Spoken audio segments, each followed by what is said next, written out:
Snow covered the empire like a pale blanket, cold and quiet, hiding what was about to happen. The soldiers moved through the frozen village with torches in their hands, their armor clicking softly in the night.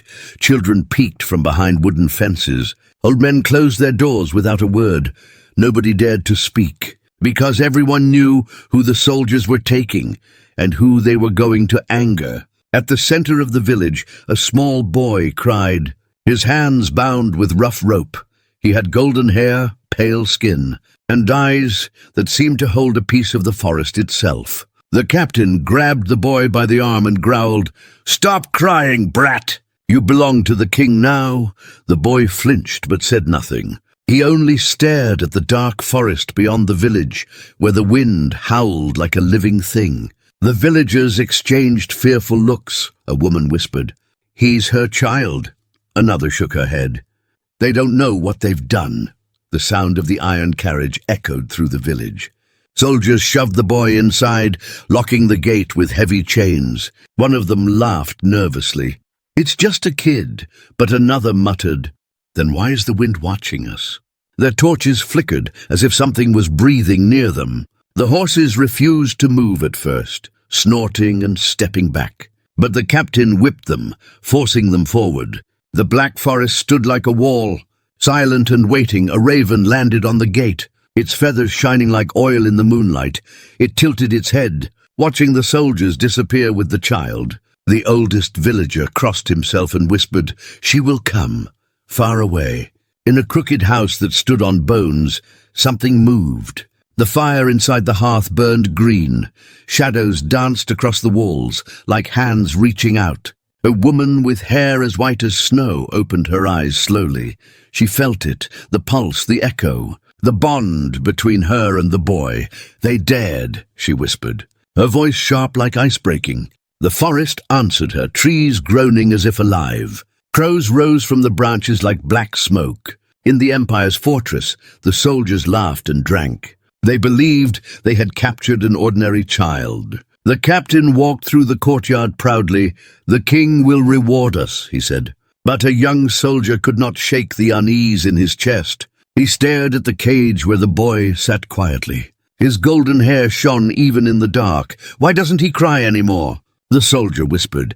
The boy looked up slowly, his lips curved in a strange, calm smile. His voice was soft, but it carried through the courtyard like wind. "She's coming." The soldier stepped back. "Who's coming?" The boy did not answer.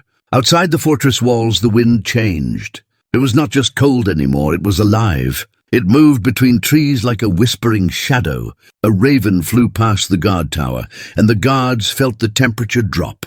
Torches began to dim one by one. The captain barked orders. "Close the gates." But before the gates could be shut, a single black feather floated down and landed at the captain's feet. He stared at it, and for a moment, his breath caught in his throat.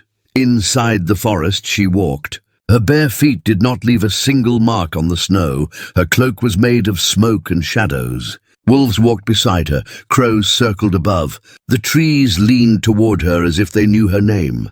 The villagers called her Baba Yaga, and everyone who crossed her path remembered one thing: she never forgave. Back in the fortress, the boy began to hum a soft tune.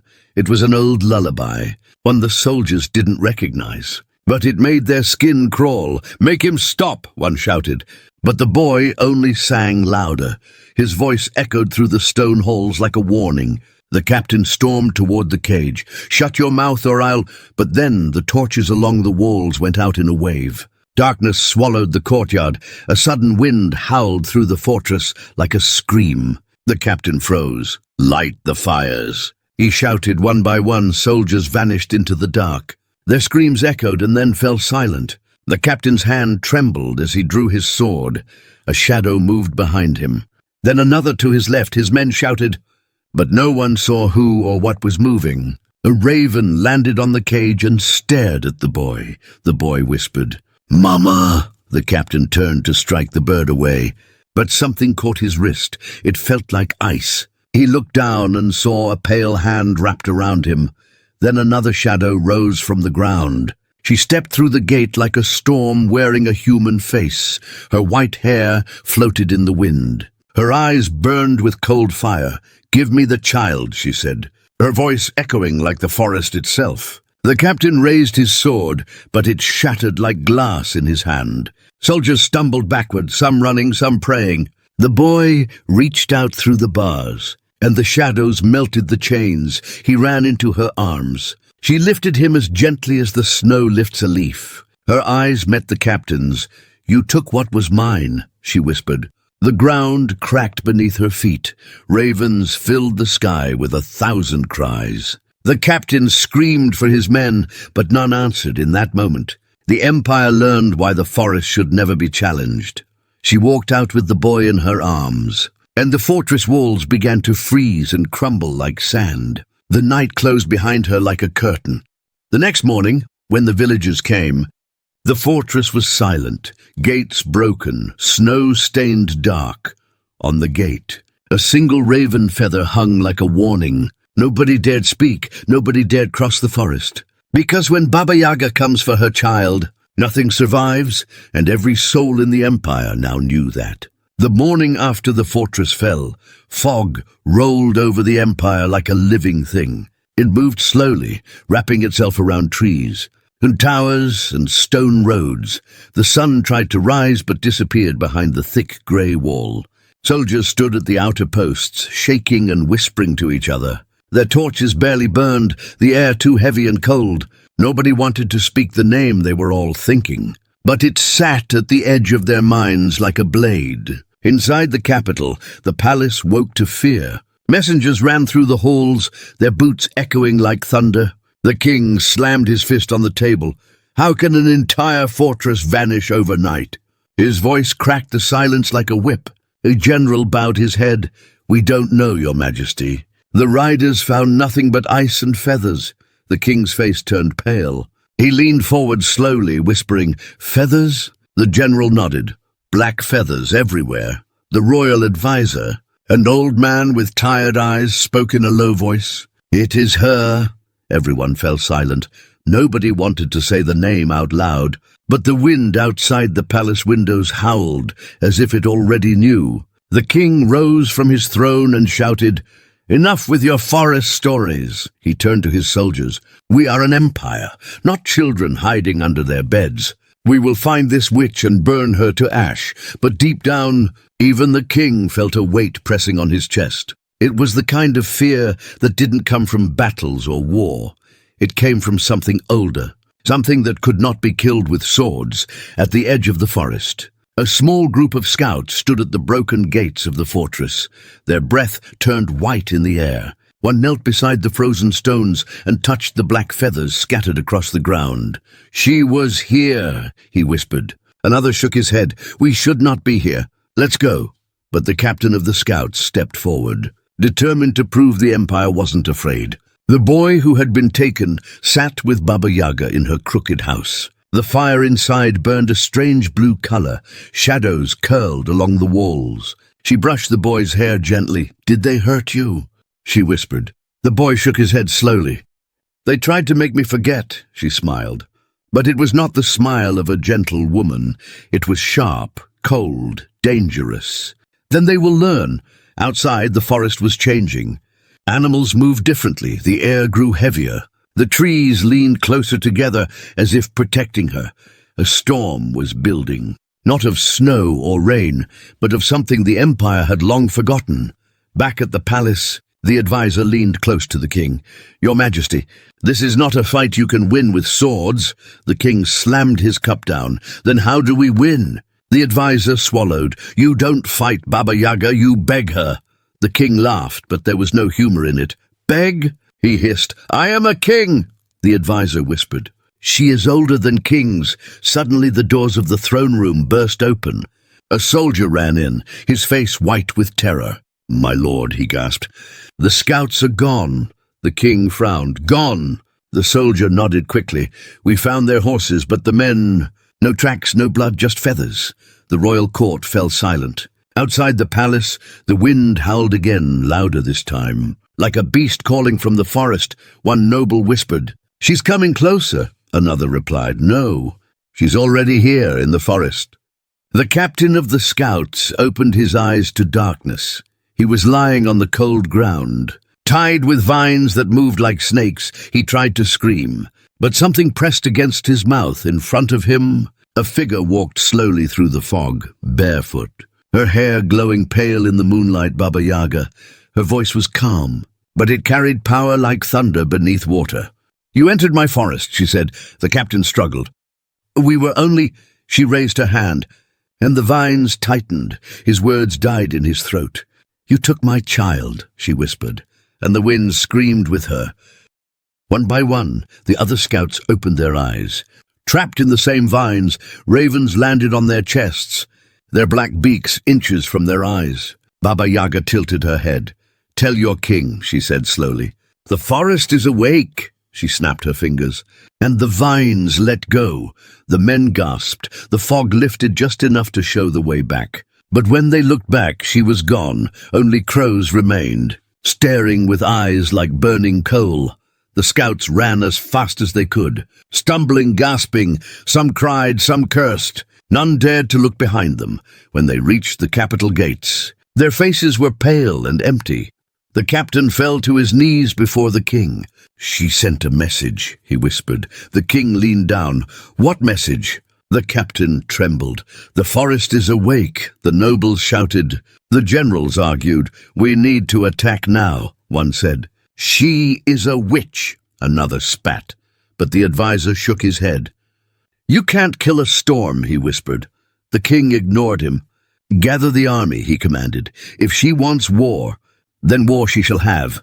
That night the Empire burned thousands of torches and marched toward the forest. Their armor clanged, their boots crushed the snow. Horses snorted nervously, smelling something the humans couldn't. The king rode at the front, his jaw tight, pretending not to hear the whispers in the wind, but the closer they came to the tree line, the quieter everything became.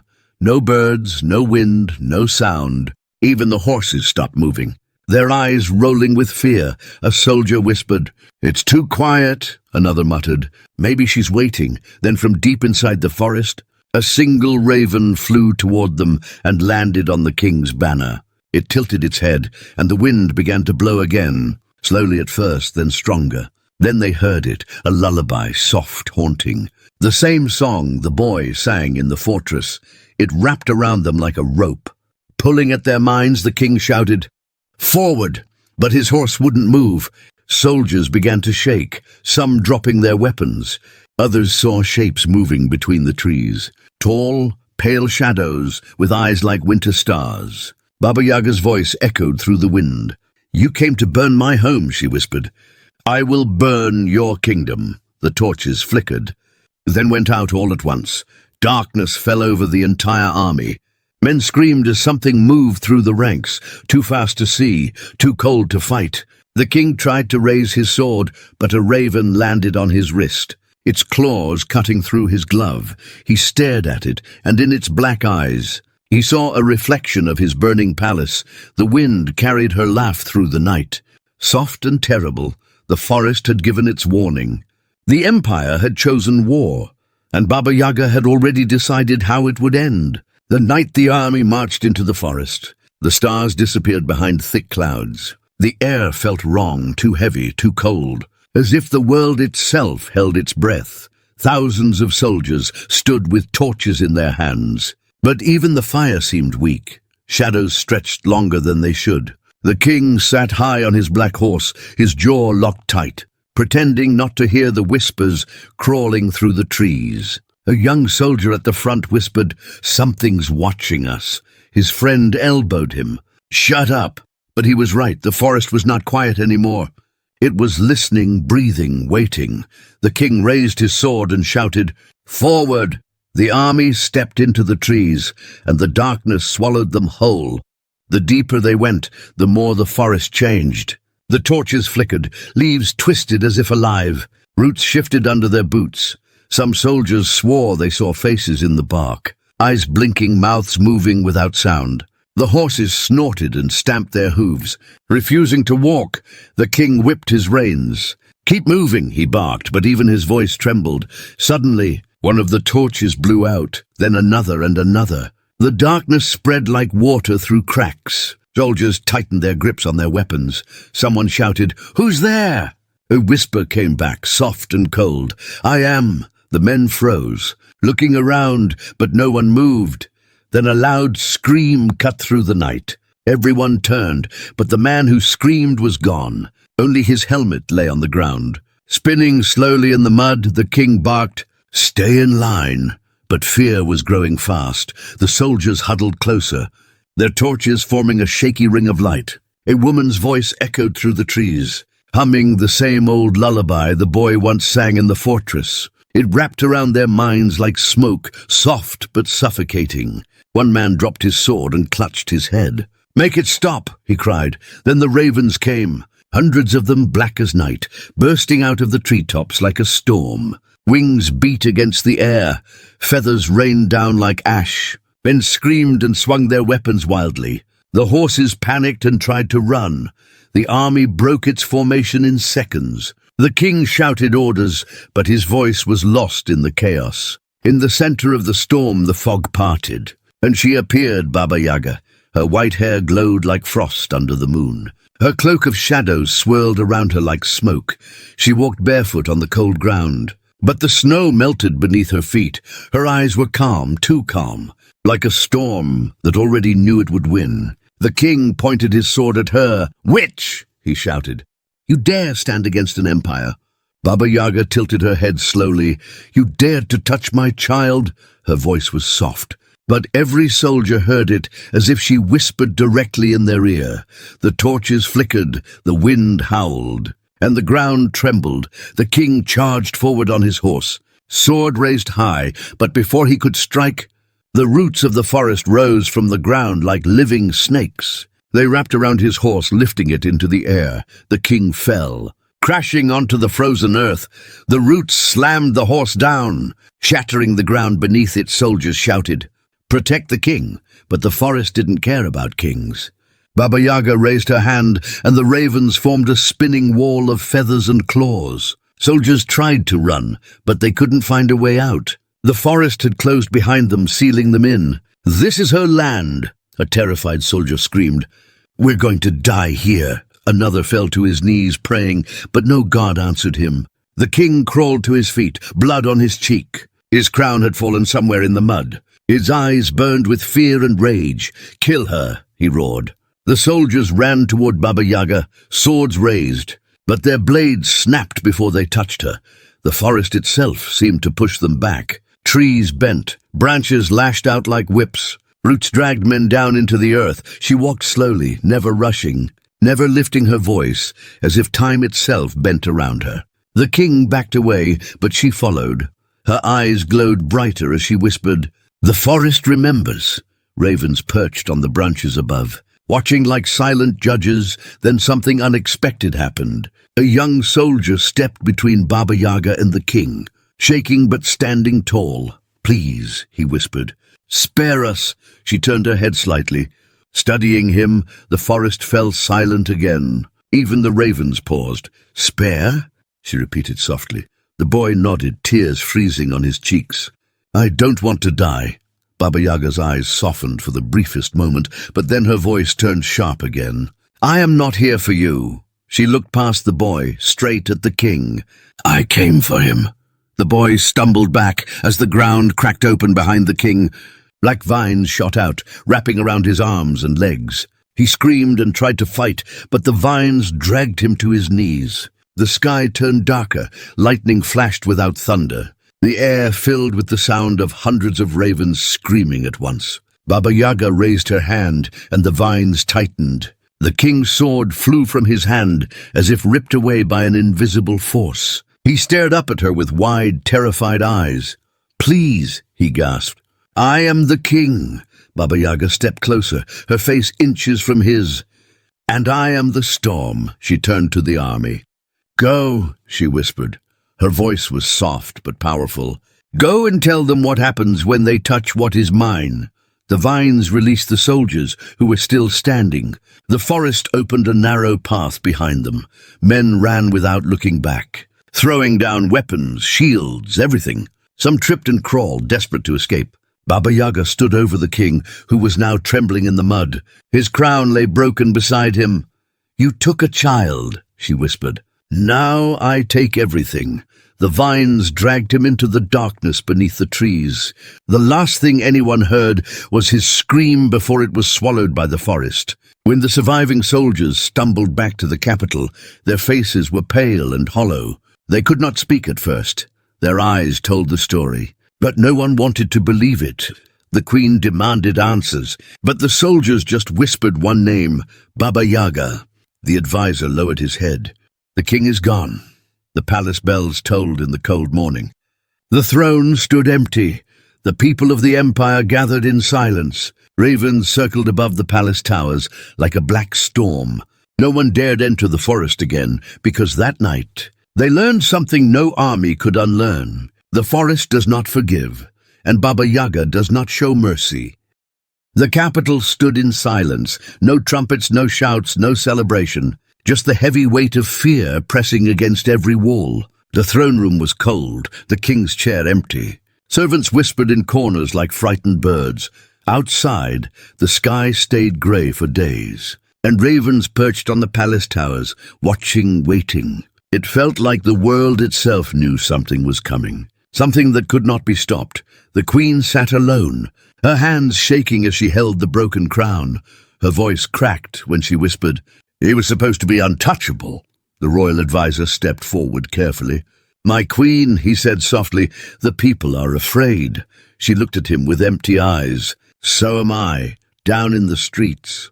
Soldiers moved like ghosts, faces pale, eyes hollow. They spoke of vines that dragged men away, of a woman who walked through armies like wind. Some swore they still heard the lullaby at night, echoing through the streets. Others said they saw shadows move at the edge of the forest. Even when the sun was out, the queen rose and shouted, "We will not bow to a witch," but her voice cracked halfway through the words.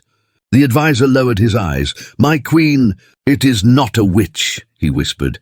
"It is Baba Yaga." The name alone made everyone in the room shiver. Far away in the forest, the crooked house stood under the cold moonlight. The boy sat by the blue fire, warm and safe. Baba Yaga brushed the snow from his hair and whispered, "Do you hear it?" The boy tilted his head and nodded. "They're afraid." She smiled, slow and dangerous. "Good." The queen called her council together. Generals, nobles, priests. Their voices filled the chamber with noise. "We should flee the capital," one shouted. "We should burn the forest," another said. "We should beg her," an older noble whispered. The queen slammed her hand on the table. "We are an empire," she hissed. "We don't beg," the priest raised a shaking hand. "Then we must pay," he said softly. The queen narrowed her eyes. "Pay!" The priest nodded slowly. "She took the king, and yet she hasn't come for the rest of us." The nobles leaned closer, their faces pale. "She wants something," he whispered. "She wants us to feel what she felt." That night, the queen walked to the balcony alone. She stared at the black line of the forest far beyond the city walls. The wind blew cold against her face, and she thought she saw something moving in the dark. Two glowing eyes staring back at her. She stumbled backward, but when she turned again, the eyes were gone.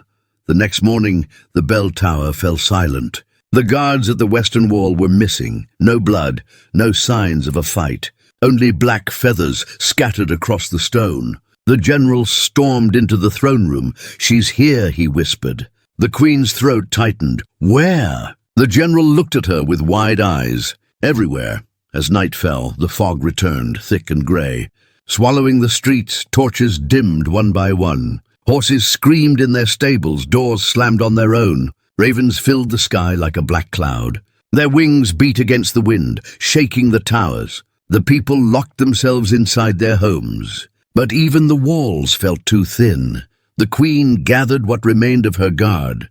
"We will not let her take the palace," she shouted, trying to sound strong, but fear cracked through every word. The guards raised their swords, but their hands shook. One of them whispered, "It won't matter." Another hissed, "She's already inside." The palace trembled as something brushed against its walls. A sound like footsteps echoed through the great halls. Soft, slow, deliberate, the guards rushed toward the doors. But the torches along the walls went out all at once, leaving only the moonlight seeping through the windows. A low humming filled the air, the same lullaby. It grew louder, closer. "She's in the palace," the advisor whispered. The queen's heart pounded. "Find her!" she hissed, but they didn't need to. The shadows moved on their own, and from the grand staircase, she appeared, Baba Yaga, barefoot, her cloak of smoke flowing behind her like a storm. Her pale eyes cut through the darkness like blades. The guards raised their weapons. "Kill her!" the queen screamed. But before a single blade could swing, the floor cracked beneath their feet. Roots burst through the marble like knives, wrapping around their legs and pulling them to the ground. One by one they were thrown against the walls, their swords scattered like toys. Baba Yaga kept walking, her eyes fixed on the throne. "Why are you here?" the queen shouted. Her voice echoed through the hall. Baba Yaga tilted her head. "Because you took what was mine." The queen backed away. "I didn't," she stammered. "It was him." Baba Yaga's voice turned cold. "And now it's you." The boy stepped through the door behind Baba Yaga. His golden hair glowed in the pale moonlight. The queen's eyes widened. "The child," she whispered. Baba Yaga placed a hand on his shoulder. "My child," she said softly. The queen reached for her sword, but the vines were faster. They wrapped around her wrist, twisting and pulling. The throne room shook as if the entire palace was alive. Baba Yaga stepped closer. "Your king begged," she whispered. "What will you do?" The queen tried to speak, but the vines tightened, cutting her words short. Then came the sound of wood splintering and stone cracking. The palace walls groaned. The floor split open, revealing a dark pit beneath. Cold wind rushed out, swirling around the room. The advisor fell to his knees. "Mercy," he begged. Baba Yaga looked at him. But there was no mercy in her eyes, only the calm certainty of a storm. She raised her hand, and the vines lifted the queen into the air. The woman screamed as the shadows crawled up her body. "Please!" the queen cried. "I will give you anything." Baba Yaga stepped closer, her voice low. "I already have what I want." The vines dropped the queen to her knees. Her crown rolled across the floor and stopped at the boy's feet. He looked at it, then at Baba Yaga. "Are we going home?" he whispered. Baba Yaga smiled gently at him. "Yes." The palace shook again, louder this time. Cracks spread across the ceiling like black veins. Chandeliers fell, stone pillars split, ravens poured in through the broken windows. Their cries filled the night as the palace began to collapse. The nobles screamed and ran, but there was nowhere to go. Baba Yaga and the boy walked out through the main doors. Untouched, the fog wrapped around them like a cloak. Behind them, the queen screamed one last time before the roof gave way. The palace fell into itself with a roar that shook the entire city. When the sun rose, the palace was nothing but ruins. Feathers covered the ground like snow. No king, no queen, no throne, only silence. The people of the empire gathered in the streets. Staring at what was left, no one dared to speak her name out loud. But they all thought it in the forest. The crooked house stood waiting. Baba Yaga brushed the boy's hair and whispered, "Home." Ravens circled above, and the wind carried a message through the empty fields. A line had been crossed, and the empire had learned what happens when someone dares to touch Baba Yaga's child. The ruins of the palace smoked for days. The air was thick with ash, feathers, and silence. No bells rang, no soldiers marched, no orders came. The great empire that once believed itself untouchable was now leaderless, terrified, and broken. People whispered in dark corners, their voices trembling. "She destroyed them," one said. "She walked through the palace like death itself," another whispered. No one dared to speak her name too loud, as if even a whisper could call her back. In the middle of the market, an old storyteller spoke in a low voice. "Baba Yaga does not fight wars," he said. "She ends them." The crowd gathered around him, their faces pale. "The king touched her child," he continued. "And now the forest has taken back its power, far from the ruins, in the cold shadows of the mountains." Generals and nobles gathered in a hidden chamber. Their faces were tight with fear. The eldest general slammed his hand on the table. We cannot let this witch destroy everything, a noblewoman hissed. She already has, another whispered. No, she has only begun, the youngest noble. Trembling but brave, spoke, we should leave the capital. Run far away, the general glared at him. Run, he barked, we are the Empire. The noble stared back. Not anymore, the council argued for hours. Fear making them louder and more desperate. Some wanted to send soldiers, others wanted to beg for mercy. But in the end, it was the priest who said something that froze the room. She won't stop, he whispered. She doesn't just punish rulers, she punishes empires. That night, a storm rolled in. The wind howled like a living thing. The fog came again, thick and grey, swallowing the mountains one by one. The torches outside the council hall went out. Someone's here, a guard whispered. His voice shook as he raised his spear. Ravens circled above, their black wings cutting through the storm. The door creaked open without a hand touching it. Cold air swept into the room. The generals stood, their hearts pounding. A single raven feather drifted to the floor. A noblewoman gasped. She's found us. But it wasn't Baba Yaga who walked through the door. It was the boy, barefoot, his golden hair shining in the candlelight. He looked calm, too calm for a child, standing in front of an empire's last leaders. You? The general growled. What do you want? The boy tilted his head slightly. She told me to ask you something. His voice was soft, but it made the torches flicker. Do you still believe the Empire owns everything? The room fell silent. The priest whispered, It's a test, a noble shouted. You're just a boy. But even as he said it, the walls of the hall groaned, shadows sliding along the floor like living smoke. The boy's eyes grew brighter. You took me from my home, he whispered. You hurt my people. The general slammed his fist on the table. You're just a witch's child. The boy's lips curved into a small smile. Then why are you afraid of me? Suddenly the candles blew out. Darkness filled the room. Men and women screamed as vines burst through the floor, wrapping around chairs, walls, and throats. The general swung his sword wildly, but it sliced only smoke. A voice echoed from the darkness, soft and sharp. You took. Baba Yaga appeared behind the boy like a shadow forming a shape. Her eyes burned cold, her hair floated like white fire. She placed her hand gently on the boy's shoulder. You stole what is mine, she whispered. And now I take everything that is yours. The nobles fell to their knees. Mercy, the priest begged. We had no choice. Baba Yaga tilted her head. You always had a choice. She raised her hand. And the walls cracked, the floor split open. The vines dragged the generals screaming into the dark. The nobles tried to run, but the shadows closed the doors like a cage. The boy stepped forward slowly. I don't like them, he whispered. Baba Yaga nodded once. Neither do I. Her voice was like the forest's wind, cold and unstoppable, but then something unexpected happened. One young woman from the council pushed through the crowd. Her face pale but her eyes clear, she knelt before the boy. I was not part of it, she said, her voice shaking. I never touched you, I never hurt you. Please. The boy stared at her for a long time. Baba Yaga's eyes narrowed. Why should I let you live? The woman lowered her head. Because I will make sure no one forgets what happens when they cross the forest, she whispered. I will tell every child, every elder.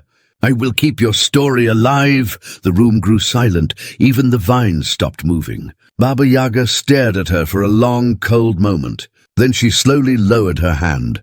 Then you will carry the warning, she said. The vines released the woman, leaving her trembling on the floor. The rest of the council screamed as the shadows rose again, wrapping around their bodies like icy hands. Baba Yaga's voice was calm as she whispered, This is not revenge. She leaned close, her breath colder than winter. This is balance. The room filled with darkness. The walls crumbled like sand. The storm outside roared louder. And when it was over, the council hall was empty. Only the woman remained, shaking and alone in the ashes. Baba Yaga and the boy walked out into the storm. Ravens swirled above them in endless circles. The boy looked up at her. Is it over? She brushed his hair softly, almost. Her eyes turned to the distant cities of the Empire. They built their power on fear. Now they will remember mine. The woman who survived crawled out into the snow. She saw the black feathers covering the ground, like a warning carved into the earth. Her breath shook as she whispered, "I will tell them." Her voice carried into the wind like a promise. The boy leaned against Baba Yaga as they walked through the dark forest. The trees opened for her like loyal guards. The crooked house appeared through the fog, its windows glowing with blue fire. Ravens perched on its roof, silent and still. She looked down at the boy and whispered, "Home, far away across the Empire." People woke from their sleep to the sound of ravens crying. They didn't know it yet, but a new story had begun. It was no longer about kings and queens. It was about a child and the woman who burned empires to protect him. And in that story, nobody dared to be the villain again. ChatGPT said the forest was quiet again. The snow fell softly, covering the blood and ruins left behind. The empire had burned its crown, and what was left was fear carried on the wind. Ravens perched on the blackened palace walls, watching like silent judges. Every village and every city knew the story now, and nobody dared to speak against the woman who walked with storms. Deep inside the forest, Baba Yaga sat by the blue fire. The boy rested beside her, wrapped in a warm fur cloak. His golden hair glowed like sunlight against the shadows. She brushed his hair back gently and whispered, "The world is quiet now." He lifted his eyes to hers. "Will they come back?" She shook her head slowly. "No, they have learned." But outside the forest, whispers were spreading again, not of rebellion or war, but of fear.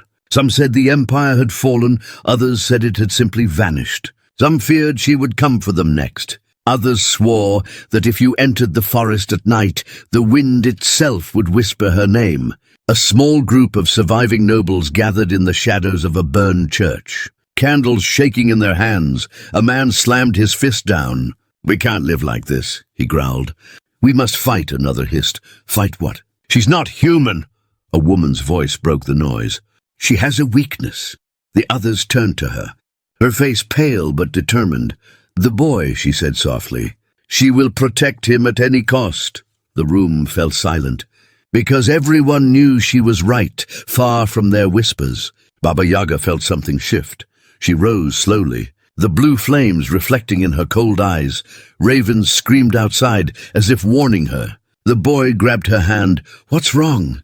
She tilted her head, listening to the forest. "They are moving," she whispered. "The last of them." Snow fell harder that night as a group of armed riders crept toward the forest. Their faces covered, their hearts pounding. They carried no banners, only fire and steel. "She took everything from us," the leader hissed. "Tonight, we take her heart." They didn't understand the forest, but they were desperate, and desperate people are dangerous. As they crossed the border, where the trees grew twisted and black, the fog rolled in, thick and fast. The horses snorted nervously. One rider whispered, "Do you hear that?" It was faint, soft, like a song sung by the wind. The same lullaby, one by one. Their torches flickered out. The leader barked, "Stay together." But the forest didn't listen. It never did inside the crooked house. The boy shivered. "They're coming," he whispered. Baba Yaga's voice was calm. "Yes." She stood slowly, the shadows bending around her like loyal soldiers. "Let them." She reached for the boy's cheek and whispered, "Tonight, they learn their last lesson." The riders pushed deeper into the forest, and the trees closed behind them like a gate. One of the horses froze and refused to move. The leader whipped it, but the animal reared and threw him into the snow. When he opened his eyes, he saw something tall and pale watching him through the fog. It had no face, only empty eyes glowing faintly. He screamed for the others, but his voice died in the cold. The ground cracked beneath their boots, vines slithered like snakes. Wrapping around ankles and throats, men screamed. Swords clashed against roots that wouldn't break. Ravens fell from the sky like a black storm. The leader swung his torch wildly. "Where is she?" he shouted. The fog answered with her voice, soft and deadly. "Here." Baba Yaga stepped out of the mist, like a shadow becoming real. Her white hair floated in the wind, her eyes burned with pale fire. The boy stood behind her, silent. Wrapped in the forest's protection, the leader raised his sword. "You'll pay for what you did," he spat. Baba Yaga tilted her head slightly. "I only collect debts." The vines burst from the ground.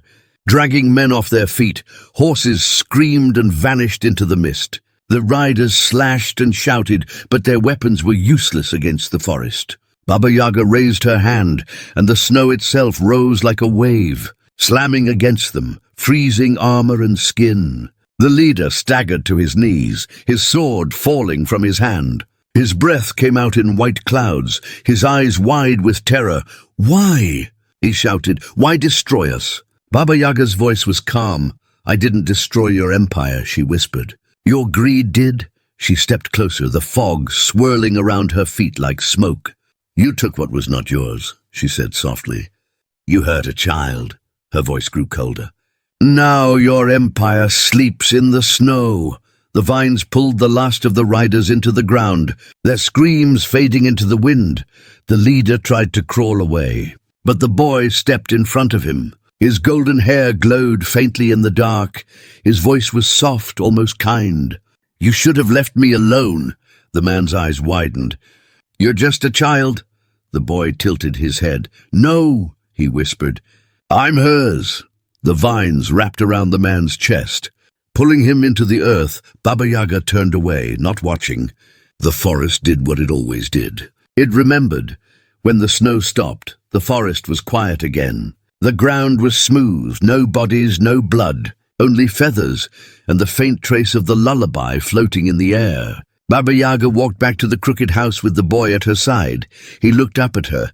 "Is it over now?" She nodded slowly. "Yes, but something was different this time." The world outside the forest no longer whispered of resistance or revenge. It whispered of warning, of fear and respect. People said, "Don't touch what belongs to the forest."